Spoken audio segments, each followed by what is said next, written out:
He's coming soon.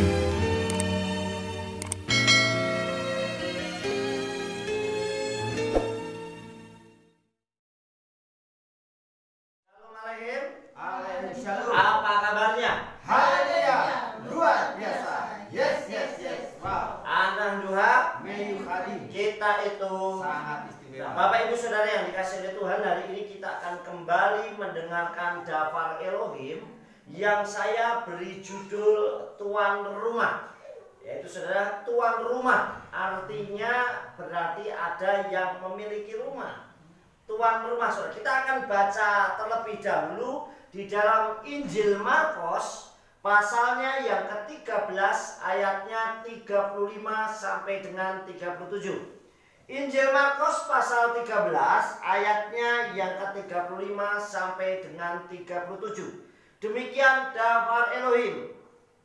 Sebab itu berjaga-jagalah, karena kamu tidak tahu kapan tuan rumah itu datang, sore hari atau tengah malam, atau saat ayam jantan berkokok, atau pagi hari, agar jangan ketika datang tiba-tiba dia mendapati kamu sedang tidur. Dan apa yang aku katakan kepadamu, aku katakan kepada semua orang, berjaga-jagalah. Amin. Nah, Bapak Ibu Saudara yang dikasihi oleh Tuhan, di sini kita diajar. Ada kata tuan rumah, saudara. Dalam bahasa Ibrani me'areha, artinya tuan rumah. Nah, Bapak Ibu Saudara dikasihi oleh Tuhan, di situ dikatakan sebab itu berjaga-jagalah, karena kamu tidak tahu kapan tuan rumah itu datang. Artinya yang memiliki rumah itu datang. Nah, Bapak Ibu Saudara yang dikasihi oleh Bapak Yahweh, jika Yeshua HaMasyiah itu tuan rumahnya atau yang punya rumahnya, berarti kita ini hanya menumpang, saudara. Kita ini yang tidak memiliki rumah, tidak punya kuasa atas rumah itu. Berarti kita hanya menumpang saja, tinggal di dunia itu sementara. Nah, tuan rumah di sini adalah gambaran tentang tubuh kita. Berarti tubuh kita ini bukan milik kita sendiri, tetapi adalah miliknya Tuhan, miliknya Elohim. Jadi saudara yang dikasih oleh Bapak Yahweh, seringkali ada falsafah Jawa yang berkata ojo dumeh. Artinya jangan sombong lah. Selama kita di dunia, apa yang kita miliki pun itu bukan menjadi milik kita sepenuhnya. Itu adalah milik Elohim, milik Tuhan. Apa yang kita kuasai saat ini. Oleh sebab itu jika Yeshua itu tuan rumahnya, berarti kita hanya menumpang saja di dalam Yeshua HaMasyiah. Bapak Ibu Saudara yang dikasihi oleh Tuhan, kenapa di sini ayat ini dikatakan kapan tuan rumah itu datang? Bisa sore hari, atau tengah malam, atau saat ayam jantan berkokok, atau pagi hari, agar jangan ketika datang tiba-tiba dia mendapati kamu sedang tidur.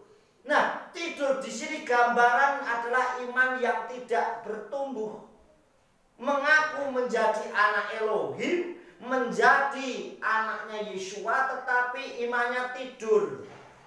Artinya tidur tidak ngerti situasi. Orang tidur itu tidak tahu, saudara. Orang tidur itu tidak tahu kalau orang namanya tidur. Kalau bangun, buka pintu tahu. Ada pencuri tahu. Tapi kalau orang tidur nggak tahu apa-apa, saudara.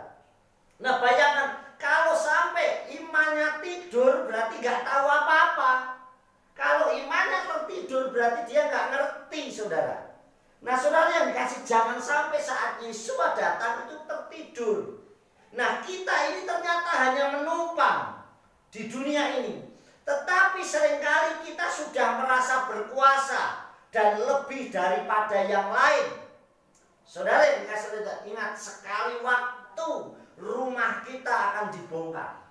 Sekali waktu rumah kita ini akan dibongkar, saudara. Rumah yaitu tubuh kita akan dibongkar. Kita lihat ayat 1. Dikatakan ki yadainu im yeharis bait homer ohel nafsenu yutan lanu bait maet ha Elohim aser eine fanui beyadayim kibaik olam hubamaron, yang artinya sebab kami tahu manakala rumah tempat kediaman kami, kediaman kita ini dibongkar, kita mempunyai suatu bangunan dari Elohim, yaitu sebuah rumah kekal di Samayim yang tidak dibuat oleh tangan manusia.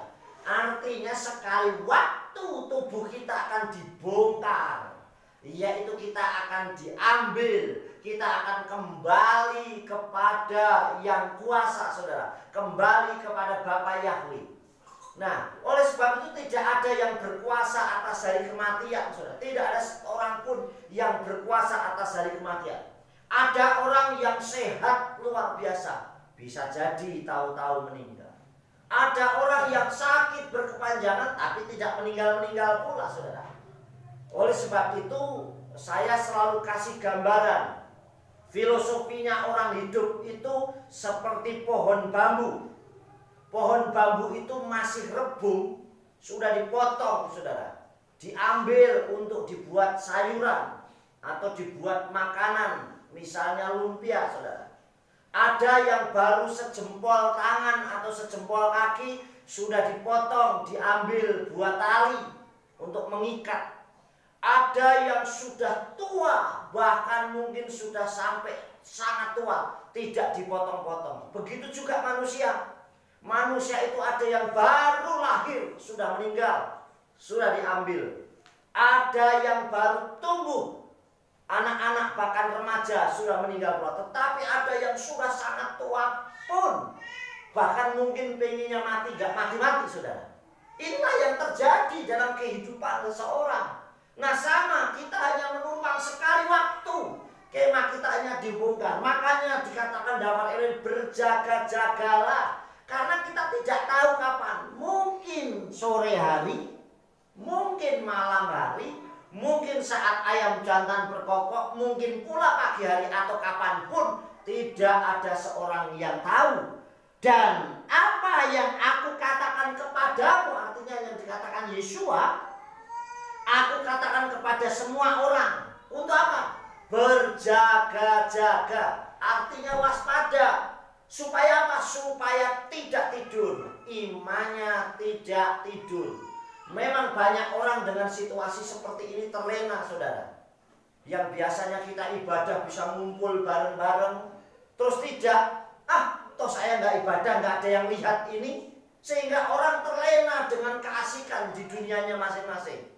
Nah, hari ini Elohim mengajarkan bagaimana supaya kita senantiasa tidak tertidur iman kita. Makanya kenapa seringkali dengan apalagi situasi yang seperti ini saya tetap mengirimkan renungan sekalipun satu ayat, supaya Bapak Ibu Saudara dikasih oleh Tuhan, khususnya Kehilat Dodula Yahweh bisa membaca daftar Elohim yang selalu mengingatkan kita dimanapun berada, saudara. Kalau enggak itu saya kirim gambar yang isinya ayat, tujuannya untuk mengingat daftar Elohim, supaya kita tidak terlena sehingga kita tertidur imannya. Nah, kedatangan tuan rumah yaitu Yeshua Masiah itu secara tiba-tiba untuk membongkar kemah kita, membongkar tabernakel kita ini secara tiba-tiba. Kita tidak tahu, bisa sore, bisa tengah malam, bisa pagi hari, bahkan bisa sewaktu-waktu yang orang lain tidak tahu, saudara yang dikasihi oleh Tuhan. Oleh sebab itu yang harus kita lakukan yang pertama, berjaga-jaga senantiasa, artinya selalu waspada. Perhatikan 5 gadis bijak yang selalu membawa lenteranya penuh berisi minyak. Supaya apa? Sekali waktu mempelai datang, melenteranya atau lampunya tidak padam. Artinya dia tidak tertidur, imannya tetap terang, bercahaya. Berbeda dengan 5 gadis yang bodoh yang tidak membawa persiapan. Oh, nanti mempelai masih datang, masih lama. Saudara, tidak ada seorang pun yang tahu kapan waktunya. Bahkan sering saya sampaikan juga ada perkataan Rabbi Eliezer yang berkata bahwa bertobatlah hai talmidku sehari sebelum engkau mati. Sampai talmidnya tanya, guru kapan kami akan tahu kami akan mati? Kenapa harus bertobat sehari sebelumnya? Justru karena kita tidak tahu, mungkin besok kita akan mati, maka hari ini kita bertobat. Oh, besok ternyata saya nggak mati juga, mungkin lusanya kita akan mati, makanya besoknya kita bertobat. Dan terus menerus setiap hari ada pertobatan tesufa, berbalik kepada Elohim dan tidak tertidur. Yang pertama, berjaga-jaga. Yang kedua, jangan tertidur. Iman, pelayanan, dan kehidupan kita tidak boleh tertidur. Artinya iman kita tetap bertumbuh. Kalau iman kita tertidur, seperti tadi, orang tertidur tidak tahu apapun. Orang tahunya mimpi. Mimpi itu tidak nyata, saudara. Tetapi saudara yang dikasih oleh Tuhan, bisa memang mimpi jadi vision, menjadi sesuatu yang nyata. Tapi saat mimpi kan belum nyata, saudara yang dikasih oleh Tuhan. Artinya saudara yang dikasih oleh Bapa Yahweh, orang yang tertidur tidak tahu, makanya "Hei, bangun, jangan tertidur, kelamaan mimpi." Nah, akhirnya orang nggak tahu. Kalau orang tertidur tidak tahu apa-apa, makanya dunia pelayanan, dunia yang sudah canggih, dunia yang sudah luar biasa ini kita nggak tahu, saudara. Kenapa sudah dikasih oleh Bapa ya? Karena tertidur imannya. Sekarang sudah di era digital, era yang canggih.